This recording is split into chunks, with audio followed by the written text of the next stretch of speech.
otherwise known as Yarnmugs on Instagram and Ravelry. Welcome to my 10th podcast. This is my podcast about my knitting, crochet and my beginner sewing journey. And today is actually, not exactly today, but this week is my 1 year anniversary of podcasting. So I only podcasted a few weeks ago, but I really wanted to podcast this week. It's a big milestone, I think, for me. Who would have thought that anyone would even been interested? I'm just a maker, I don't sell anything. I'm just showing you what I make for me. So thank you so much if you're a returning viewer or if you're a new viewer. I really appreciate all your views and all your comments. Recently as well, there has been a flurry of lots of views on my last video and lots of subscribers, and someone kindly let me know that they came to watch my video through a recommendation from Tina from Stitched in Stitches, and I went along and had a look at Tina's YouTube channel, and she has got absolutely thousands of subscribers. So the fact that she mentioned me, I can't believe. So Tina, if you're watching, thank you for the kind things that you've said. You mentioned that when you watch my videos, it's like sitting having a chat and a cup of tea with a friend, and really that's all I was hoping for. I just want to feel like I'm surrounded by like-minded people who are doing the same thing. So thank you, Tina. I really appreciate the mention and subsequent increase in subscribers and views. So thank you so much. Also wanted to say thank you. After my last video, I spoke about the menopause, and that seemed to be a subject close to lots of your hearts as well. So I got lots of positive feedback from that. So if any of you are new and are wondering what I'm talking about, go back and look at the previous video. I've linked lots of really useful Instagram accounts and websites that provide really good up-to-date information about the menopause. So thank you for all those views. I was a little bit worried about talking about it, but I'm glad I did. So where shall we start? We'll start with what I'm wearing. I have spoke a few times on previous episodes about the Trescao sweater. This is the second sweater that I've made from this pattern, and it's finished. It is a lovely pattern. When I got it, it was free. I don't know if it's still free, but it's by Along Avec Anna. Nearly knocked my cup of tea off. I should say as well, I'm not in my usual podcasting place. My husband is working from home and he wanted a change of scene, and he's working in the conservatory, so I'm up in our little tiny spare room where he would normally work. So I hope you can hear me all right. I hope the brightness is okay because it's a bit of a dingy grey day. We do live quite near, right next to the motorway, the train track, and we do have a neighbour who's just bought a cockerel, so that does its thing regularly throughout the day. So if you hear some funny noises, that's what that is. So I hope the setup is okay. Going back to Trescao. So this is my second Trescao. The first one I made in Rowan felted tweed, and it was like an alpaca blend, and it was far too big. I'd ruined it a little bit with blocking, and it was also a little bit itchy. I must be a little bit sensitive to alpaca, and also there was so many bits of like hair coming out all the time. I'm constantly hoovering up red bits of that yarn, so I'm not really keen on that yarn. But this is a truly scrappy project using all of my leftover yarns from previous projects. The brown is JC Rennie. It's a 4-ply, but I held it double, and then I've done 2 rows of various leftover yarns from previous projects. I'm so happy with it. So the leftover was fingering yarn, which I held double, or DK weight yarn, which I held as a DK. My previous sweater was very boxy and big and short, whereas this one is, I wonder if I can show you. I might just turn you round, see if you can see. It sort of ends just below my hip, and it doesn't feel,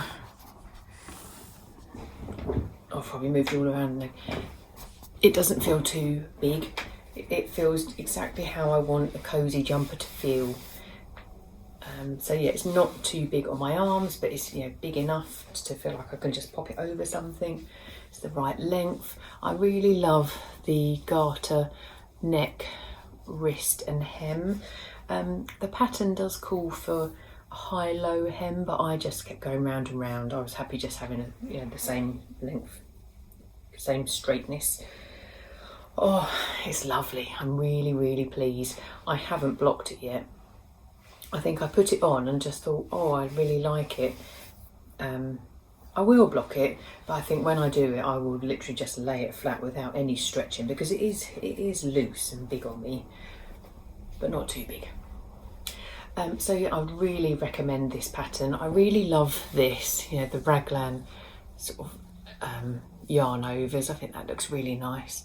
I'm really pleased with all my matching of my stripes, because they match completely with the body and the arms.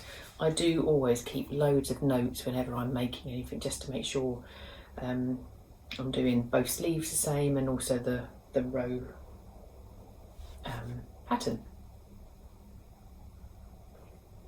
So yeah, really, really pleased with this. I probably could go down another size, and I would definitely make another one, because it's such a lovely, just straightforward raglan shaped sweater. I'm really pleased with the length of the arm as well. I just think everything just went to plan. Yeah, I love it. So that's my first finished thing.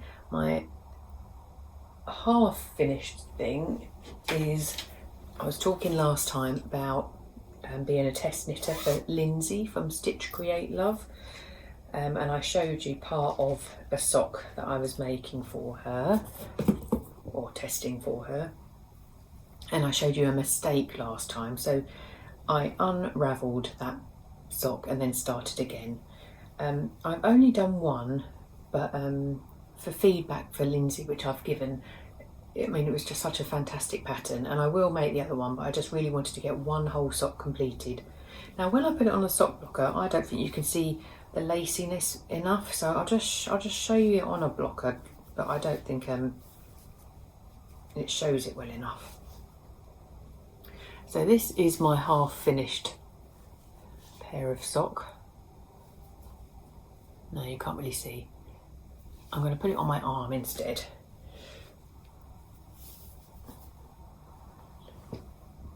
Oh yeah, that's better. So I've used Sheepy's yarn, but you know what I mean, I always say that wrong. And normally these yarns I would use just for toes and cuffs, or toes and heels. So it's a beautiful, oh look, you can really see that, so lovely. A mock cable with sort of a lacy open part here, twisted rib, German short row heel, and a lovely nice toe. I'm so pleased I ripped it back, because I do often have garments or things made with mistakes in, but for this test knit I really wanted it to be right. Lindsay's pattern is so good. Please go and check her out, and her pattern page is out, because she writes in such a clear way. She previously, in her previous life, she was a teacher, and you can really tell she's very methodical and very very clear with her instructions. And I think I said last time, her pattern does include links to really good tutorials by Lindsay for particular parts of the pattern. But I'm absolutely so happy with it. I think it's a lovely, really pretty pattern. And for my second sock, I'm going to be doing it the other way around, grey and then pink for this. I actually went through my sock drawer because I've said before that I'm not going to make any more socks because I've got so many, and I have got quite a few. I'm sure in my drawer I had well over 20, but some had holes in, and I know that I'm never going to darn. I don't know how to darn. I just think at this point in time I'm not going to be doing that, and they've got holes because they've been worn really, well, and so I chucked quite a few old ones out, and I think now it will just give me the opportunity to make a new pair if I want to, rather than feeling like I've got to make one pair every single month. I've got enough to keep me going for a while. So that's my half of a finished object. My next finished object is another thing that I'm wearing. I mentioned this last time. I'll show you. Well, I didn't bring the pattern up though. Never mind, I did show it last time. This is a dress from the Great British Sewing Bee book, following the recent series.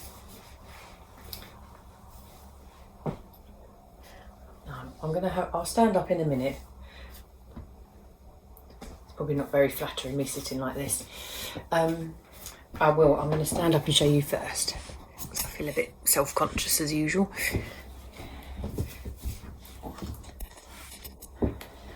So it's a tiered dress. You can see 1, 2. So it's all gathered. It's got a really pretty sort of flat fronted underneath the bust, and gathers under the bust, and then a V shape which has facings, and then the sleeves are lovely as well with gathers and a nice cuff.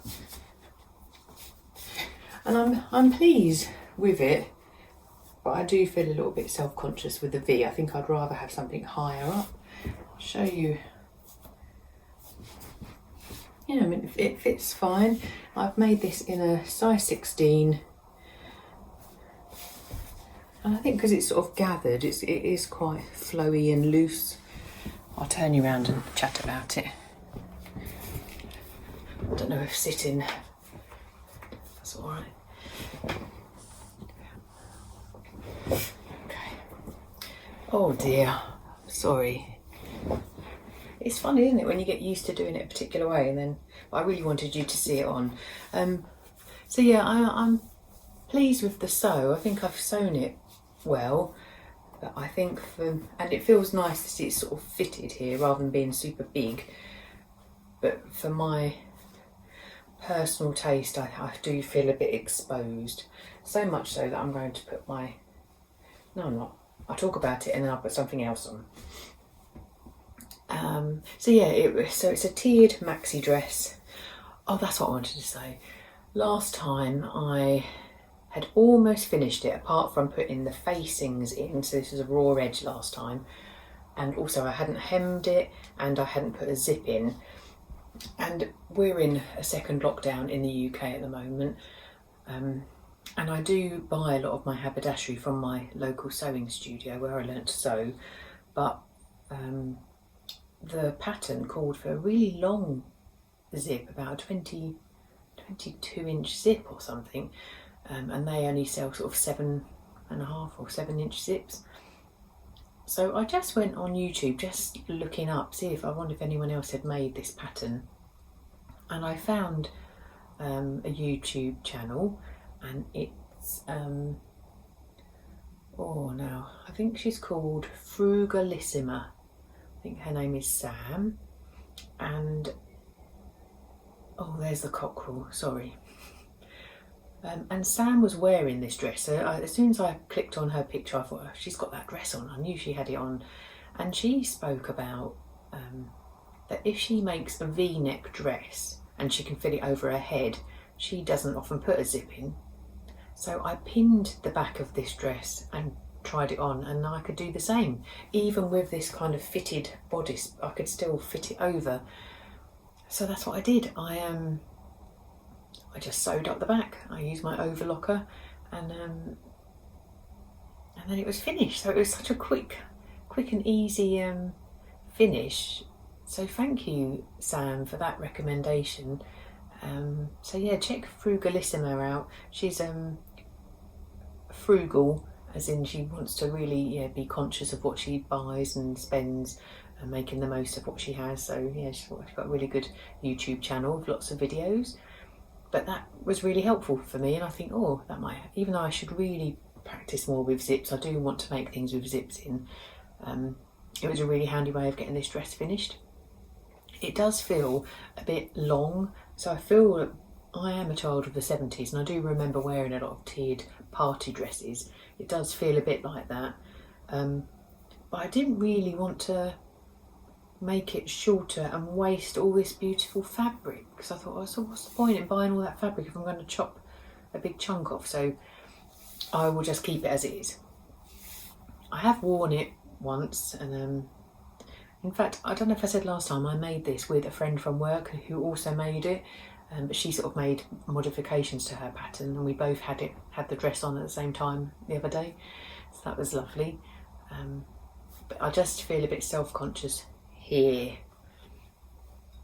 That's just me. And I've said before about the material. It was a viscose material from my local sewing studio, and again I'll link them down below. But it's really lovely. I love the colours. The only thing I found is that I didn't really have anything to go with it, and I like lately when I've been wearing dresses, I've been wearing leggings underneath, instead of tights.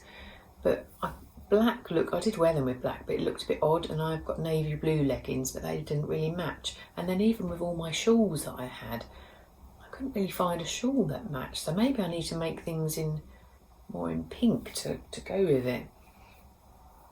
And I suppose I have got some brown boots, they might go with it, but I think it's just the olive green that makes you think, what can I match with that? So to save my modesty, I'm going to show you my next finished object. And I've spoken a few times about my Adalaster shawl by Emma Potter. Well, I finished it, and it's lovely. So this is the Adalaster shawl. I haven't blocked it, but I'm just going to do something to show you that if I was to block it, it would be lovely. Look, you can really see all of the holes, and it would make it even bigger. So I will block it at some point, but I finished it and just wanted to show you. I'll put it on. This is perfect for me. That's really what I want. I want to be able to wear something that's nice and big around my neck, but also covers my chest. It's lovely. Well done, Emma. It's a really lovely pattern. I've probably mentioned this before, but with crochet, those that love just a simple stitch over and over, it's such a lovely pattern. I've mentioned the yarn in my previous podcasts, but I will mention that down in the description box. So her pattern doesn't call for stripes. I just put stripes in because, again, I'm a bit like Sam from Frugalissima. I do like to use up all of my yarn. So the pretty yarn, which is the creamy speckled, that was sort of some indie dyed yarn, and the cream, that was Woolly Chic's Heart Spun, which is absolutely beautiful. It's so soft. And the green is the same brand as the brown from here, JC Rennie, and that's just a bit more rougher. It's not super smooth. So Emma's pattern says you either use one skein of yarn or two, just to make a big or a small one. And then she talks about putting this ruffled edge around the two long sides. Now I modified that I don't know why, and it might have been the yarn, but I just couldn't seem, it just seemed a bit too ruffly. So in the end, I just did selections of sort of trebles and chains, and that just gave a little bit of a ruffly edge. Enough for me anyway, it was fine. So yeah, I'm really pleased with that. Now it doesn't really go with this dress, but I'm going to keep it on because I like something around my neck. So they're my 4 finished things: my jumper, my shawl, my dress, my sock. Yeah. So the other things I wanted to speak about were future projects. When I was having to clear out of my sock drawer, I also decided to go through all of my yarn. I'm not, I don't buy lots of yarn, you know, regularly. Before coronavirus, I would go to yarn festivals and yarn shows and buy some yarn there. And I really feel like I just want to, use what I have. And I've just got one drawer in my bedroom which has all my yarn, like my special yarn. I've got like boxes of Stylecraft and things like that, but they're really beautiful yarns. I've got a drawer full. But on Instagram the other day, the Knitting Shed, who I really love their yarn, they had a sale on, and so I thought, I'm going to buy a sweater's quantity. Now, I've used the Knitting Shed yarn before, and their brand is called Ainsworth and Prim, and I made this before. It's called Slubby Sock, and so it's a bit neps? You know, there's little bits in it. Oh, and it's really soft. So I made this the cardigan. It was the Floozy cardigan, which is another brilliant pattern by Libby Johnson, and it's mosaic knitting, so it's not colour work, it's lots of slip stitches, but gives such a really clever effect. So yeah, inside you can see it's not stranded at all. So I really love this cardigan. I don't wear it very much though, but I love the look of it. And after she released that pattern, she then released another one called Floozy 2, which is a jumper version or a sweater version. So I really wanted to make that. So I thought I'd get the same yarn because again they had it on sale. So I bought some of this. It's grey. In fact, what colour does she call it? Charcoal. So charcoal with neps in. So I bought 3 of those because it was a really good sale. And then I bought a contrast colour because I thought that was quite nice. Because partly I was thinking I don't have to do all different colours. I could just do grey and then this sort of goldy colour. And when my yarn arrived, they'd also put in 3 little mini skeins. How generous is that? I don't think, because again I don't buy yarn very often online, so but I thought what a sweet extra. And then that made me think, well maybe I could do the grey with, because I think here I have, I know it's only two different colours I have in here, the cream and the real gold colour. So I suppose I just need to decide really with the grey whether I should put, I think that purple is a bit too similar, but maybe I could use them if that's enough. Can't remember now. Anyway, I just thought I'd mention it, the Knitting Shed. What a great company. I often see them when I've been to knitting shows and have bought several skeins of their yarn, but I just thought what a lovely treat to be given 3 extras as well. Before I bought that yarn, I had some other yarn which I had in mind to make the Floozy 2. I can't remember if I've ever shown you this before. So I've got this sort of really, Again, in here, is this too dark? I wonder if you can actually see any of this. I'm so sorry. I'm going to just put the light on and see if that makes a difference. Does that make everything just really yellow? I'll turn it back off again. Yeah, so this is from a years older yarn club that I got last year. You can sort of see it there. It's like a tealy blue in a DK weight, and I've used this in other projects. I had the beige version, and it's really lovely. It's actually Blueface Leicester and mid brown Masham. It's really squidgy. So anyway, before I also bought some travel knitter yarn, and that's similar, as in it's a sort of a tealy blue, but with that real splash of, look at that turquoise. So I feel like, I know it's only 3 skeins, but this, I don't know, oh, what am I talking about? I'm getting all a bit confused. No, I want the slubby sock for the Floozy 2, and then the other day I bought another pattern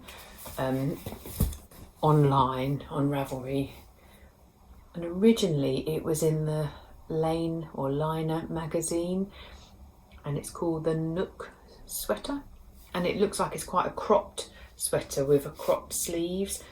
That's why I was talking about it. I'm so sorry, I got so confused there. And that's why I thought, oh, well, I've got 3 loads of DK. I think I'll get a small sweater out of that. So that's another future project. Oh, that was a bit of a mishmash, wasn't it? Sorry about that. Oh, I've completely lost my train of thought. Let's have a cup of tea. Maybe that's what I need. Okay, so the other thing I was thinking about when I was having a big clear out of all my yarn, well, not a clear out, I was having a tidy up. So that's why I've got all of these sweater quantities arranged, because it just made me look at the yarn I had and thought, well, sorry, I've got hair in my mouth now. You wouldn't think I've been doing this for a year, would you? Because everything's going a bit wrong today. So when I went through all of my bits of yarn, I had lots of quite big portions of leftovers. So sometimes there was like 50 grams left of some things. So I just thought I really want to use them up and put them in a project. So I think last time when I showed you my Joni boatneck sweater, I thought, oh yeah, I really love the colours of them, so I'm going to put them into a shawl. So again, when I had all the yarn on the floor, I was just trying to see what went together. Look at this beautiful bag. I don't know if I've ever shown you this before as well. Such a pretty hand, I can't remember what that's called, applique. This is from Annie OB. I'll link her below. She does such beautiful sewing. Lovely, but it's this that I really love, all like the embroidered bits. Anyway, so out of the Joni boatneck, I had this purple one left, the really beautiful luxury one left, and a bit of my heart spun, just a tiny bit. But in my drawer I came across this, which I'd used for a shorty pair of socks before. I think this as well was a gift from a lovely friend of mine on Instagram, Bonnie. Bonnie, I don't know if you watch this, but if you do, yeah, I'm still loving all your yarns that you always give me. Yeah, and I just thought, what's the point of having that sitting there? I could get this put into a nice shawl. But then I also found this. Oh, look, you can see it there. So this is beautiful travel knitter yarn. This is called Hogmanay, and it was a special designed one for Edinburgh Yarn Festival that I went to a few years ago. It's quite a deep purple with this, again, a bit like that blue one below, splashes of really bright cerise pink. But I thought all of them together, that would make a nice shawl. So that's my aim for, I just want to feel like I'm using all my yarn up, rather than just leaving half balls of things left behind.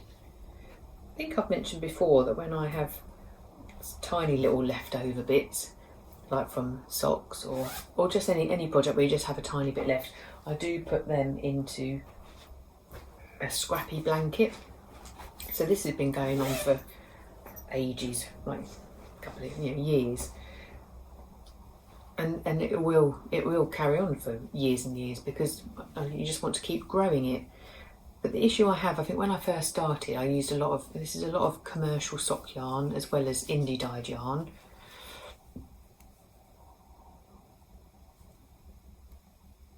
And I suppose when you have some scraps left over, I just don't want it to all be concentrated in one area. You feel like you want to share some, so that a few rounds round you can add another bit of it.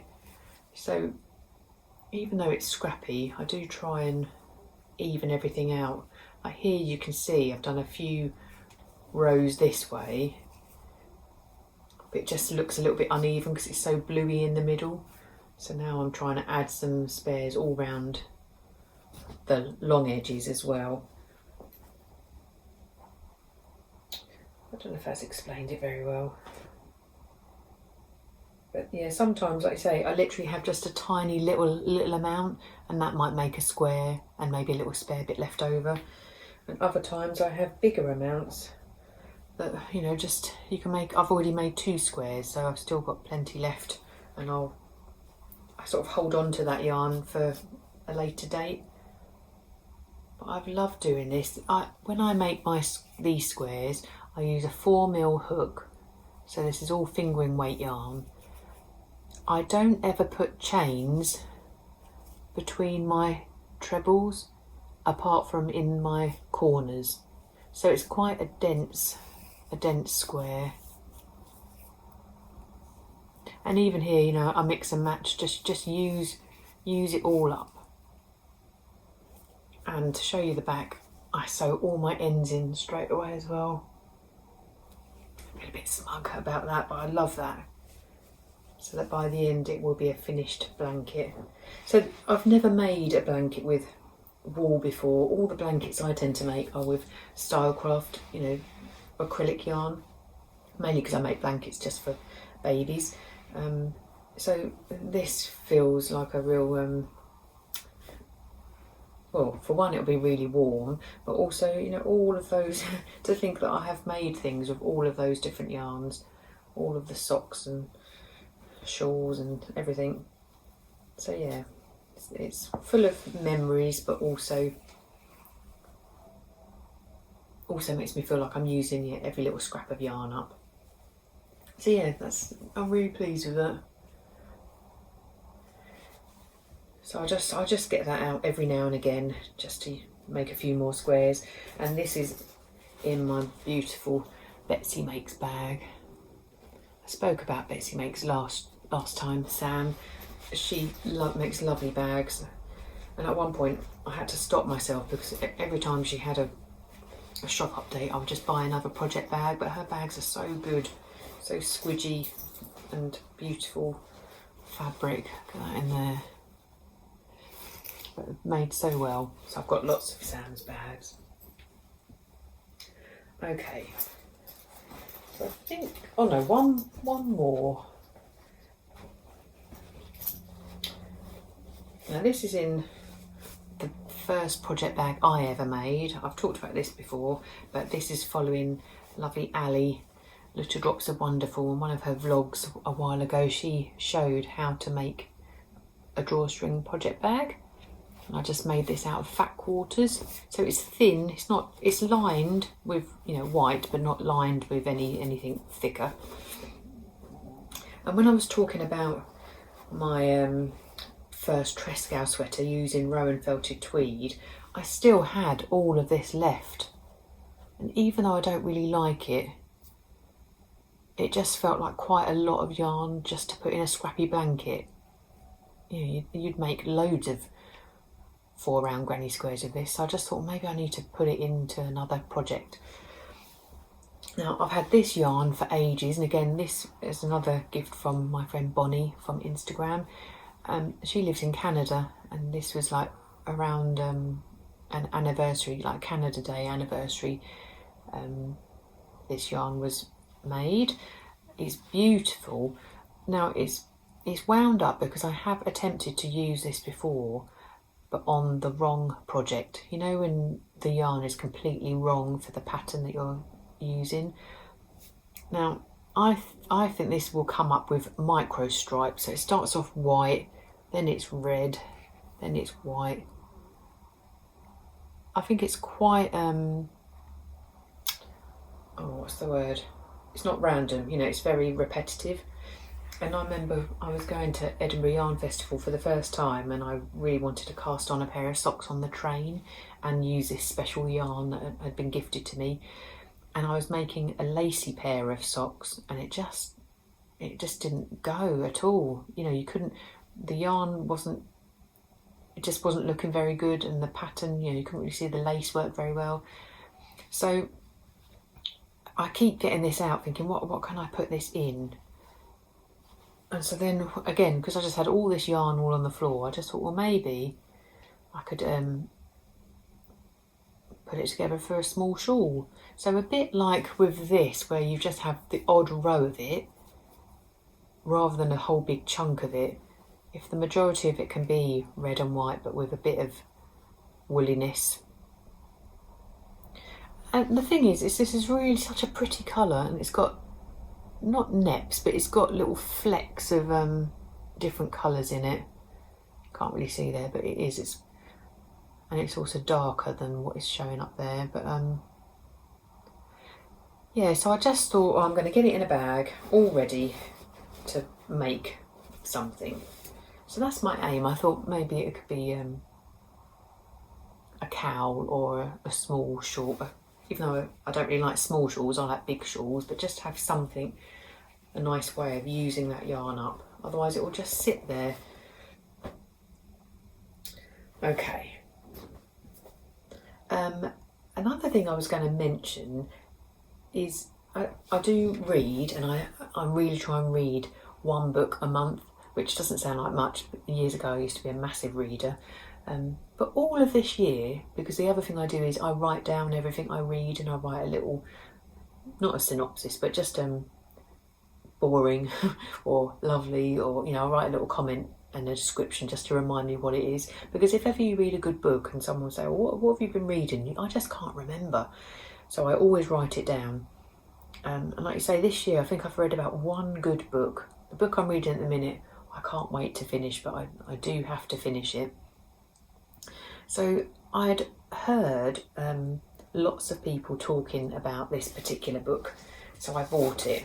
I just wondered, have any of you read this yet? So it's Richard Osman, The Thursday Murder Club, and it's had such good reviews. I heard him talking about it as well. He wrote it in lockdown, and it has been bought by Steven Spielberg to be turned into a film, and he's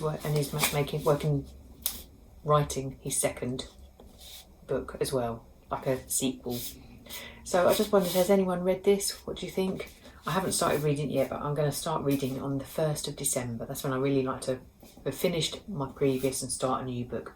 But someone, it might have been on Instagram, but I read somewhere that someone said, I've never laughed so much, and I'm only on page 29. And I thought, I could do with something light-hearted and funny. So I can't wait to read that. The other thing I wanted to speak about is, because this is my Podiversary, I thought I would do another giveaway. And because we've sort of been chatting about being frugal and using up what I've got, and we're all trying to, well, you can't buy anything in shops or anything anyway, so I just thought I really want to do a giveaway similar to the previous one, where it's a bit of a selection of bits and bobs, some handmade, and see if you fancy that. So I thought I'd just show you what I was thinking about.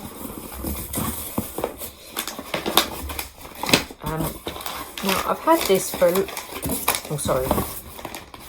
a long time, and I've been keeping it thinking, instead of sending it to charity, I'm going to put it in a giveaway. And it's this book. And it's a lovely amigurumi book. Now this was bought for me quite a few years ago, but I just don't make amigurumi. I think it's really cute, but I just don't do it. I did years ago. I did used to make little things, but it's not something that I enjoy doing. So I would love to give this away. So it is literally brand new. It's not been touched. There's some really sweet characters. I mean, my daughter did really want me to make her that wolf, because this is fairy tale amigurumi, so that was Little Red Riding Hood. And the book is by Lynn Rowe, who's a fantastic crocheter. She's had loads of patterns. Lots of people will know about her. But for some people, this will be right up their street. Look at them, they're cute, aren't they? So that's the first thing that's going in the giveaway. And again, it's going to be one big giveaway, so a whole selection of things. So there's that. A little while ago, I won some yarn, and with the yarn, they gave me a pom-pom, and it's this. And I know some people absolutely love a pom-pom. It's a vegan pom-pom. It's from Rowan. Yeah, 100% vegan fibres, 100% animal friendly. But when I make a pom-pom, I just tend to make one with wool, just a little one on the end of a hat. And the yarn it came with, I didn't think it matched the yarn at all. So the yarn was quite silvery.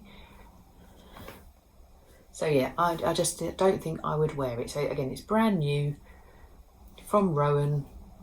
These are really expensive. And it's in the little Rowan bag. And there's a little Rowan tape measure in here as well. Nice wooden, not Rowan, but it's from the shop that it came from. So I just thought, well, someone else can have that. I'd rather someone get some joy out of it and appreciate it, rather than, again, it just sitting in a drawer. And the other thing I thought I would do, which I've done, in this bag there are numerous balls of leftover yarn. That sounds a bit rubbish, but for a long time I had been collecting. When I had leftover yarn, I would wind them up into 2 balls in the thought of making scrappy socks or scrappy mitts. So there are 10 pairs of minis. I'm using my hands because really I want to show you, but I want it to be a surprise. So there are 10, and there's sort of a bit of a gradient, just by chance really. So anyone that loves doing scrappy projects, you know, then you've got 10 pairs, so you can make a pair of mitts or socks. And there are also some other balls of leftover yarn as well. So it's a bit like, I suppose a bit like an advent calendar, but I haven't individually wrapped them. They're all just in here, all wound up into nice little balls.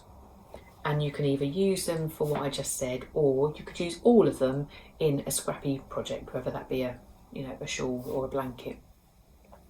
Use as you wish. So yes, there's quite a few balls of yarn in here. And then I also thought I might add some extra bits as well. I'm about to practice making a different face mask, so I thought I could either do that, because I've got some really lovely fabric, or I might make a project bag as well. So you'd have some yarn, a project bag, a face mask, a book, a pom-pom, and some other little bits as a surprise. So if you fancy entering that giveaway, leave a comment down below. If you don't want to be entered in the giveaway, just say that. Otherwise, all the comments I'll just collate. Every time I get a new comment in, I'll write them down, give them a number, and then I plan to do another video in December, and I'll announce a winner then. And then, depending on where we are with lockdown and stuff, it will either be delivered in December, or it will be something nice for the new year. And I don't mind where in the world you live. I'll happily give it to anybody. So yeah, it was just my way of saying thank you for those that have watched me from the beginning, and for those that are new and are working their way through my videos. I have such lovely comments. I've never had a horrible comment. You know, they've all been very positive, and that's really kind of you, and it makes me enjoy doing it even more, because sometimes it's nice to share, isn't it? I like, you know, when you finish something, I like sharing it and, you know, being proud of it, but also highlighting the, you know, the designer and the wool that you use, and just to give little shout outs to people. Yeah. Now I feel like there was one more thing I wanted to say. Or maybe I've said it. So I mentioned Sam from Frugalissima YouTube channel, and I've mentioned Tina from Stitched in Stitches. I just want to make sure that I am saying her channel right.